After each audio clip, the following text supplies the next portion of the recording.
कक्षा 11 के छात्रों, आज सेट थ्योरी का प्रश्नावली 2.1 आपको पढ़ाया जाएगा।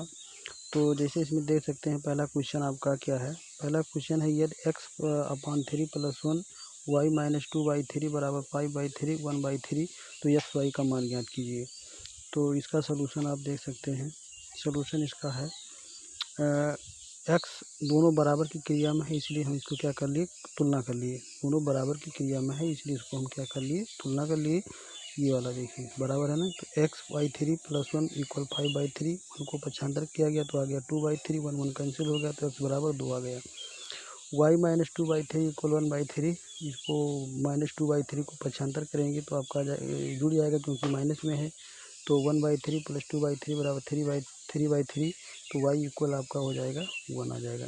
तो आपकी x y के जो मान हुए वो आपके हो गए कितने, 2 और 1 हो गए। इसके बाद में फिर दूसरा क्वेश्चन दिया गया है। दूसरा क्वेश्चन आपको दिया, ए और बी में तत्वों की संख्या बताना है। तो दिया गया है a बराबर 3 अवयव, मतलब a में 3 अवयव है, और b में आपके देखिए a दिया गया, तो इसमें भी आपके क्या होंगे, 3 अवयव होंगे। तो a क्रॉस b में तत्वों की संख्या बराबर दोनों का क्या हो जाएगा, गुणा हो जाएगा। तो 3 × 3 = 9, 9 एलिमेंट हो गया। इसके बाद में चौथा दिया गया है, यदि p बराबर mn, q बराबर nm और pq बराबर mn और nm, तो आपको बताना क्या है कि ये सत्य है कि असत्य है। तो ये क्या होगा, गलत होगा, क्योंकि आपका देखिए p क्रॉस q में आपका इतना एलिमेंट मिल रहा है। ठीक, यम का यम से यम n होगा, nm होगा और nm होगा, इसलिए क्या होगा, ये गलत होगा। दूसरा आपका क्या है, ट्रू है, और तीसरा आपका क्या है, ट्रू है। अब इसको कैसे आप समझेंगे, देख सकते हैं यहाँ पर क्या था। दूसरे का क्वेश्चन आपका था, दूसरा क्वेश्चन यहाँ पर दिया गया ये चौथा क्वेश्चन है, बतलाइए कि निम्नलिखित कथनों में से प्रत्येक कथन सत्य है अथवा असत्य है। यदि कथन असत्य है तो दिए गए कथनों पर सही विचार कीजिए। तो पहला आपका क्वेश्चन ये था, जो कि चौथे का ये क्वेश्चन आपका असत्य था। इसके बाद में आपका दूसरा क्वेश्चन था कि यदि ए और बी आरिक्त समुच्चय है तो एक राशि में क्रमित युग्म एक्स वाई का एक आरिक्त समुच्चय है, इस प्रकार एक्स बिलोंग ए और वाई बिलोंग वी। तो इसमें एक राशि बी में एक्स के मतलब ए के भी अवयव होंगे और बी के अवयव होंगे, इसलिए क्या है, ये सत्य है। तीसरे में यदि ए बराबर 1 2 बी बराबर 3 4 तो एक राशि बी इंटरसेक्शन 5 बराबर 5। तो ये एलिमेंट आपका है, ये है बी इंटरसेक्शन 5 निकालेंगे तो आपका आएगा वही, मतलब तीन मतलब कोई कॉमन होगा नहीं, तो ये आपका यहाँ हो जाएगा ए क्रॉस 5 हो जाएगा। अब ए क्रॉस 5 का जब कोई अवयव नहीं है तो ये भी आपका क्या होगा, 5 ही होगा। तो इसलिए आपका ये भी सत्य हो गया। अब पांचवा आपको दिया गया है, ए बराबर -1 1, तो ए क्रॉस ए ज्ञात कीजिए। तो पांचवा आप देख सकते हैं। तीसरा क्वेश्चन यहाँ पर आपका था एक, तीसरा क्वेश्चन जी बराबर दिया गया है 7 8 और एच बराबर दिया गया है 5 4 2, तो जी क्रॉस एच ज्ञात करना है। तो जी क्रॉस एच ज्ञात करने पहले जी के एलिमेंट के प्रत्येक अवयव से एक अवयव से प्रत्येक अवयव सम्मिलन कीजिए। तो 7 का 5 से किया गया 7 5, 7 का 4 से करेंगे 7 4, 7 का 2 से करेंगे 7 2, फिर 8 बचा, 8 का करेंगे 8 5, इसके बाद 8 4, इसके बाद 8 2, इसके बाद एच क्रॉस जी निकालना है। तो एच क्रॉस जी निकालने के लिए आप क्या करेंगे, फिर 5 से होगा, क्योंकि एच पहले है, तो 5 7 हो जाएगा, 5 8 हो जाएगा, और इसके बाद फिर 4 से करेंगे 4 7 हो जाएगा, 4 8 हो जाएगा, फिर 2 से करेंगे 2 7 आ जाएगा, 2 8 आ जाएगा। ये आपका तीसरे क्वेश्चन का हो गया। अब पाँचवा क्वेश्चन क्या है दिया गया है, पाँचवा आपको ए बराबर दिया गया है। अब आपको बताना है ए क्रॉस ए, तो एक क्रॉस बराबर होता है A B C such that A B C belong A, ये बताना है। तो ए क्रॉस ए आपको ये फाइनल किया गया है, इसको आप देख सकते हैं, इस वाले फार्मूले से इसको लिखा गया है। ठीक, अब छठवां क्वेश्चन आपका है, यदि ए क्रॉस बी बराबर ए एक्स ए वाई बी वाई, तो फाइंड ए और बी ज्ञात कीजिए। तो ये आपका क्या है, ए बी का ये क्या है, उप समुच्चय है। तो ए ज्ञात करने का क्या मतलब होता है, सभी प्रथम अवयवों का सेट ए कहलाएगा। मतलब ए क्रॉस बी में जो प्रथम एलिमेंट होगा वो आपका समुच्चय ए कहलाएगा, और जो द्वितीय यानी सेकंड एलिमेंट होगा वो आपका समुच्चय बी कहलाएगा।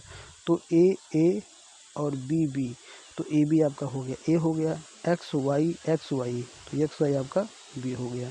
इस बात को आप लोग समझ गए होंगे। इसके बाद में 7वां क्वेश्चन दिया गया है। 7वां क्वेश्चन दिया गया है A cross B intersection C बराबर ए क्रॉस बी और इंटरसेक्शन ए क्रॉस सी इनको सिद्ध करना है। तो बी इंटरसेक्शन सी हम ज्ञात करने के पहले आपका फाई आ गया, क्योंकि इसमें कोई कॉमन नहीं इसलिए फाई हो गया। ए क्रॉस बी इंटरसेक्शन सी बराबर ए क्रॉस, क्योंकि कुछ कॉमन है तो ए क्रॉस फाई बराबर फाई हो गया। ये आपका हो गया LHS। अब ए क्रॉस बी बराबर ए क्रॉस, पहले ए के एलिमेंट को बी से क्रॉस किया गया तो आपका इतना मिल गया, ये पूरा मिल गया। ए क्रॉस सी से किया गया तो इतना मिल गया। अब दोनों का जब इंटरसेक्शन करेंगे तो हमको फाई मिलेगा जो कि RHS आ गया। तो LHS RHS क्या है, बराबर है। ये बात समझ गए होंगे। इसके बाद दूसरा क्वेश्चन आपका है। दूसरा क्वेश्चन दिया गया है A cross C. A cross सी जो कि हमको ये निकाला गया, ठीक। बी क्रॉस डी बराबर ये हो गया। इसके बाद में ये पूरा हो गया। अब इसमें आप देखेंगे क्या पूछ रहा था क्वेश्चन, इसको आप देख सकते हैं। दूसरा 7वें का दूसरा है। 7वें का दूसरा जो कि कह रहा था कि 7वें का दूसरा पूछ रहा था कि A cross C B cross D का एक उपसमुच्चय है। तो है A cross C B cross D का एक उपसमुच्चय, क्योंकि सभी एलिमेंट मिल रहे हैं इसलिए आपका क्या है, सही है। 8वां क्वेश्चन आपको दे रहा है। मान लीजिए कि ए बराबर 1 2 बी बराबर 3 4, तो ए क्रॉस बी लिखिए और ए क्रॉस बी के कितने उपसमुच्चय होंगे उसकी सूची बनाइए। 8वां क्वेश्चन ये है। इसके बाद 9वां क्वेश्चन है। मान लीजिए कि ए क्रॉस बी दो समुच्चय हैं जहां Na बराबर 3 Nb बराबर 2, यदि x y y z y2 और z1 ए क्रॉस बी में है तो ए और बी को ज्ञात कीजिए जहां x y और z भिन्न भिन्न अवयव हैं। ये ज्ञात करना है। तो 8 और 9 आप लोग देख सकते हैं। क्वेश्चन नंबर 8 है। क्वेश्चन नंबर 8 आपको ए बराबर बी बराबर दिया गया है। ए बराबर बी बराबर आपको दिया गया है, ठीक। ए क्रॉस बी निकाला गया तो 1 3 1 4 2 3 2 4।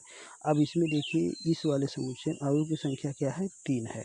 तो समुच्चय ए क्रॉस बी में एक सूत्र होता है 2 के घाते n, यानी जितने एलिमेंट होंगे आप 2 के घात n करेंगे तो उतने आपके मतलब समुच्चय बनेंगे। तो 2 के घात 4 बराबर 16 उपसमुच्चय होंगे, जो कि इस प्रकार आपको लिखा गया है। आप देख सकते हैं ये 16 एलिमेंट आपको लिखे गए हैं। अब यहाँ फाई लिखा गया है तो प्रत्येक समुच्चय का उपसमुच्चय फाई होता है। तो ये आपके 16 एलिमेंट लिखे गए हैं जो कि आप समझ सकते हैं, ठीक। इसके बाद में अगला क्वेश्चन आपका है 9वां में आपको दिया गया है गिवन दैट Na बराबर 3 Nb बराबर 2 और x1 और y2 z1 ए क्रॉस बी में है। तो प्रथम अवयव समुच्चय ए क्रॉस बी का है, यानी ए जो एलिमेंट है प्रथम समुच्चय इसका है। बी बराबर क्या है, द्वितीय अवयव समुच्चय ए क्रॉस बी का है। तो ए का अवयव क्या होगा, एक्स वाई जेड होगा। तो बी का अवयव क्या होगा, 2 1 होगा। इसलिए Na बराबर 3 और Nb बराबर 2। स्पष्ट है कि A बराबर एक्स वाई जेड, बी बराबर 1 2। ये बात आप लोग समझ गए होंगे। 10वां आपका क्वेश्चन क्या है। 10वां आपका है Na बराबर, मान लेते हैं Na बराबर P, Na बराबर P और Na बराबर P, Nb बराबर Q।